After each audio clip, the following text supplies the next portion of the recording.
Hello everyone, this is Andy, and this is the Mercedes-Benz GLC 200.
Coming to the interior of the Mercedes-Benz GLC 200, I can tell that it's very classy inside out. This owner chose the beige interior instead of the black one, so this is a bit more exclusive. Yes, it is much more unique, but at the same time, I got a feeling it will turn black. It will turn dirty very quickly. So matching the beige interior with the brown contrast, I feel it gives the Mercedes-Benz GLC 200 an elegant feel. So steering is very light.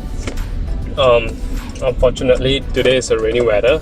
A good day to start my first ever review for this car show.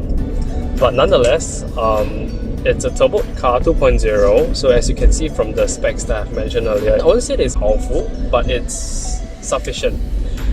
People that are looking into this car, definitely it's for family usage, and yeah, you want your passengers to be comfortable. At the same time, you want luxury, and it's a step up.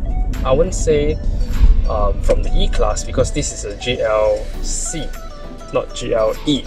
So technically, what they say is they take the C-Class version and then upgrade it, put a bigger wheel on it, and then check it up, and this is how you get GLC 200.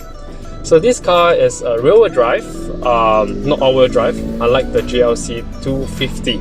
So this is the GLC 200, which is the rear-wheel drive, powering the rear wheels only, but it gives this car much more fuel, make it more fuel efficient compared to the 250, unlike it being all-wheel drive.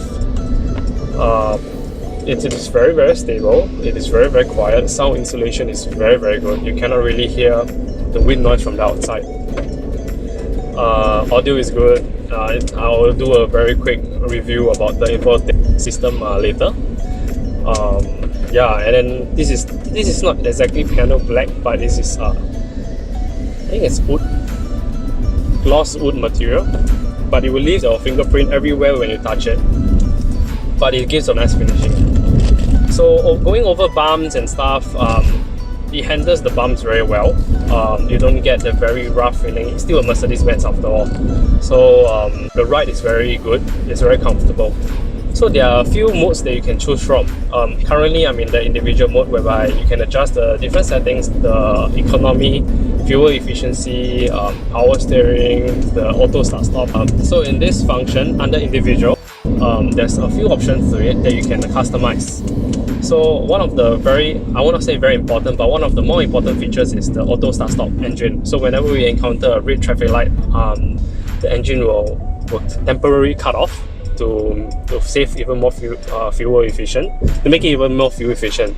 But at the same time, a lot of consumers, a lot of drivers don't really like that because it coughs. It kind of coughs whenever we are going from a red light. Yeah. So apart from individual, we have Sport Plus, as you can see, which gives the car a lot more torque. At the same time, gives the car a lot more power.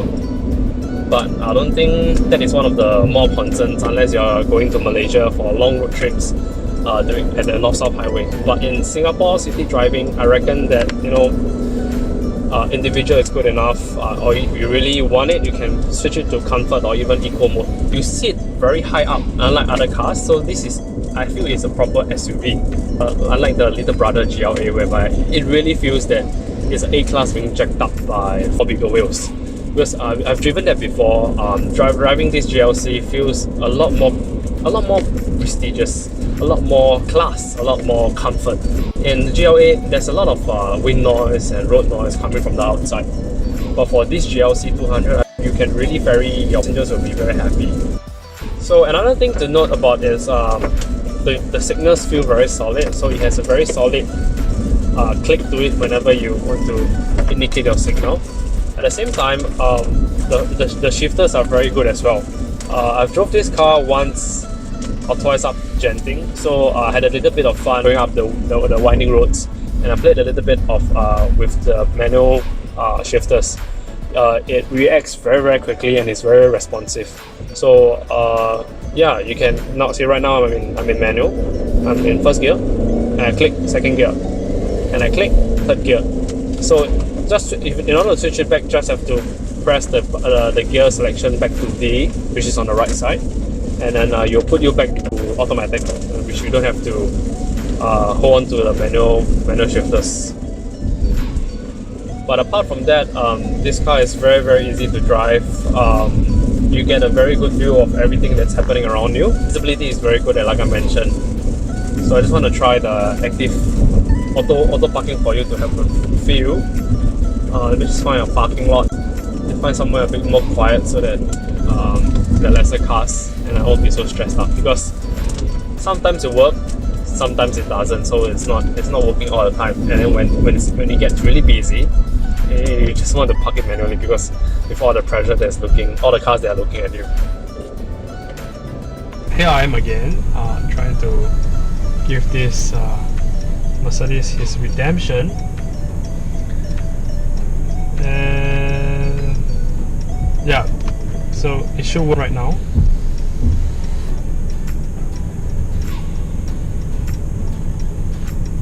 No, it's not picking up.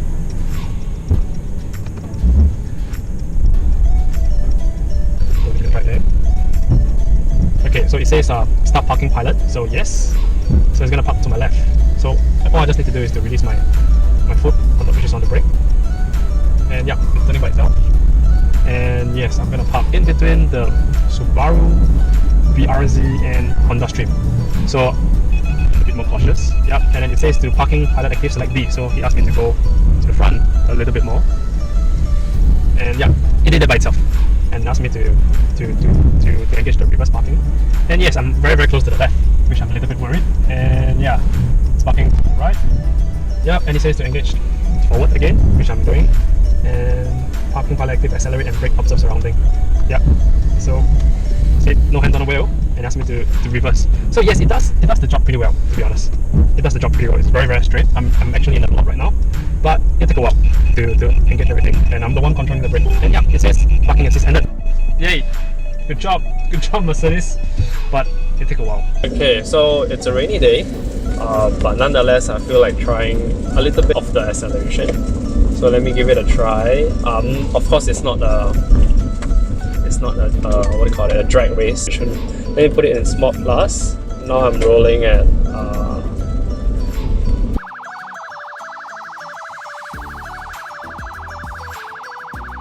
and I put my foot down, and now,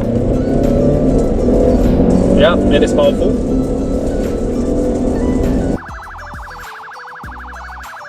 So it definitely holds the car higher up in the RPM and gives a very solid punch to it. Yep, definitely it is quick. It is turbocharged. Hey guys, welcome to the interior of the GLC 200. As you can see, it is very modern. The quality is very good. The leather is very good. As you can see, there's not much squishy bits around in the cabin. And we have this digital display for the infotainment system. And with 3 turbines looking aircon vent, which keeps us cool in the very hot weather in Singapore. And as you can see in the interior again, this is beige in color with contrast with dark brown. So there are not many GLCs 200 that I know of in Singapore that has this color combination. Why? Is because it tends to get very dirty easily. So most of the consumers rather choose the darker grey interior rather than this contrast of beige and brown. At the same time, you can see that there's the finishing is in like wood-like material. So it's not piano black, but there's a lot of compartments here, like you can see for cup holders, and there's a lot of compartments here. And yeah, the vents here, the side vents here, you can put very huge water bottles as well. All the buttons look very premium. They are very good quality, and I like that how the seat controls are at the side rather than at the bottom of the usual seat, because you can just reach them out and then adjust them accordingly. And there's 3 different memory functions rather than just one. So you can have 3 different drivers or vice versa. What you need to do is just to press N and 3. You hear that beep sound, let you know that they have already documented your comfortable sitting arrangement. So the steering wheel is very nice to hold at, and you have a lot of different multi buttons here for you to click when you're driving, so that you will not take your eyes off while you're driving. And you have your volume control, your speaker control, your home button, which controls the digital clock here, which tells you your trip, radio, media, telephone, blah blah blah, assistant graphics, service, settings. Okay, one good thing about this car is that you can choose the different ambient lighting inside the car. So I believe there are 3 different settings. So what you need to do is just go to menu, you go to vehicle. Okay, I'm not sure if you can see from the screen. So you just go to vehicle and vehicle settings. Vehicle settings, yep, into it, and then you can look for this thing called ambient lighting color. From you can see that there are 3 different colors. There's polar, there's neutral, and there's solar. Okay, let me just show it to you. So this is solar, this is polar, which is blue in color, and neutral. I feel that these small details really make the car stand out, and it gives different characteristics to the owner and the car, which I really like about. So you have other settings like the brightness level, how bright you want it to be, easy entry exit, which, you know, when you open the door, the steering will automatically shift up just like any other Continental car, acoustic lock feedback, you know, automatic mirror folding function, and the usual stuff. But one other thing that I would like to point out, it does record your consumption level, and depending on how well you drive. So from here you can see that, you know, how heavy footer you are, you know, how well you are controlling, and how smooth you are turning your steering wheel. It all shows here. And I like how Mercedes kept this to analog instead of the full digital display. I mean, it is personal preference. Some people like it, some people don't. But personally, I do like the analog display, which gives a very retro feel to Mercedes-Benz. Have you ever seen anything like this before? It really makes me feel like I'm a pilot. All I need to do to adjust the air conditioning is to click up and down. However, there's just one thing. Why is there a navigation button if it doesn't work? I believe that maybe it works overseas, but come on, you can just adjust it or just replace another button. Based on the SgCar mart, if you were to buy brand new off the shelf from CNC, it costs $217,888.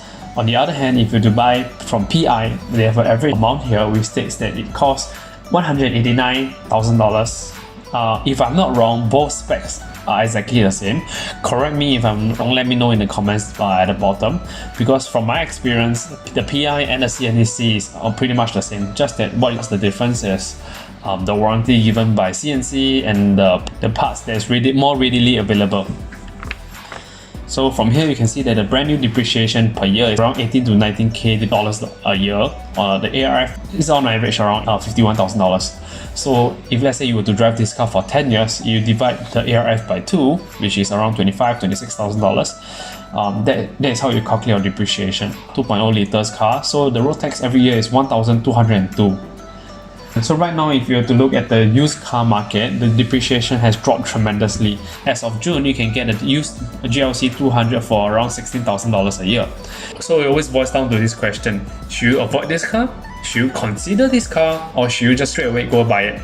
I would feel that if let's say your priorities is ferrying family members around and within your budget, I would definitely go for this brand, because you get comfort, you get luxury, you get a very fuel efficient car, a decently powered 2.0 car, and you're driving a Mercedes-Benz. So do let me know what other cars you're interested in looking at, be it used car or brand new car. So do let me know if you like this content or if you prefer other showing methods, and let me know what other cars you'd like me to review. So I feel that now is a good time to purchase car because the market is a little bit slower. So thank you for watching. Give this video a thumbs up, share with your friends, let me know what you want to see next, and I hope to see you very soon. Thank you. Hey guys.